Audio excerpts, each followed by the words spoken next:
মাসের প্রথমে তো বড় একটা অ্যামাউন্টের বাজার করা হয়। তো ভেবেছিলাম যে স্বপ্ন থেকে এবার বাজার করলে কেমন হয়। ওখানে তো 10% 20% ছাড় দেয়। হ্যালো এভরিওয়ান, আসসালামু আলাইকুম। আসলেই কি স্বপ্নে এরকম কোনো ছাড় দেয়, কিংবা বাজারের থেকে স্বপ্নে কি অনেক কম প্রাইস? আজকে আমি সেটাই আপনাদের সঙ্গে শেয়ার করব।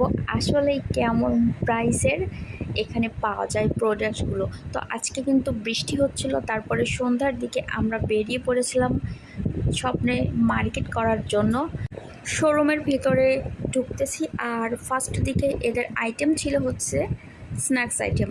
এখানে পরোটা, ফ্রোজেন পরোটা ছিল, নাগেটস, চিকেন ফ্রাই, চিকেন বল, বেশ এই আইটেমগুলা। তারপরে এখানে ফ্রোজেন আইসক্রিম ছিল। তারপরে এখানে দেখতেছি বেশ কসমেটিক্স আইটেম যেগুলো আছে, শ্যাম্পু, সাবান আর তেল, সব কিছু আর কি, অনেক অনেক আইটেম ছিল এখানে।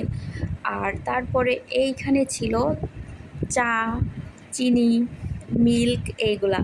তো আমি এখানে চা দেখতেছিলাম যে কি কি ধরনের চা আছে এখানে। এখানে আমি কিছু গ্রিন টিও খুঁজলাম, তারপরে খুঁজেছিলাম মশলা যে চাগুলো পাওয়া যায়।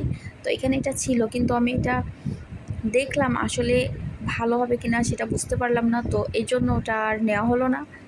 আর এদিকে আমি কফি দেখার জন্য গেলাম। এখানে কিন্তু জিরো ক্যালের যে সুগারগুলো আছে সেগুলো আছে, ভালো ভালো আইটেম আছে কিন্তু এখানে। আর নেসলের কফিটা আমি নিয়েছিলাম। আমাদের মশলা জাতীয় কিছু নেওয়ার দরকার ছিল, দারুচিনি, এলাচ, জিরা, তেজপাতা, ওগুলো নেওয়া শেষ। আমরা এবার অন্য একটা কর্নারে এসেছি। এখানে সস, সব ধরনের সসই আছে এখানে, প্রাণের আছে, আরও অনেক অনেক কোম্পানির আছে। যাই হোক, এখানে আমরা একটা টমেটো হট সস নিয়ে নিয়েছি।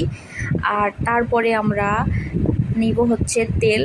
আমরা 5 কেজি তেলই নিব। তো আমরা দেখতেছিলাম যে কোন কোম্পানির তেলটা ভালো। আমরা কিন্তু পুষ্টি এই তেলটাই খেয়ে থাকি, তো এটাই নিয়ে নিব।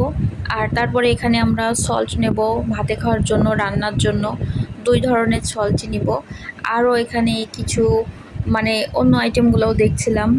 আর এখানে দেখলাম যে বিভিন্ন ধরনের মশলা, অনেকগুলো মশলা পাওয়া যায়, অনেক আইটেম আছে এখানে, বিভিন্ন ধরনের রাইস আছে, অনেক অনেক আইটেম আছে। কিন্তু ভাইরে ভাই, এখানে কিন্তু বাজার থেকে প্রাইস অনেক বেশি, অনেক বেশি।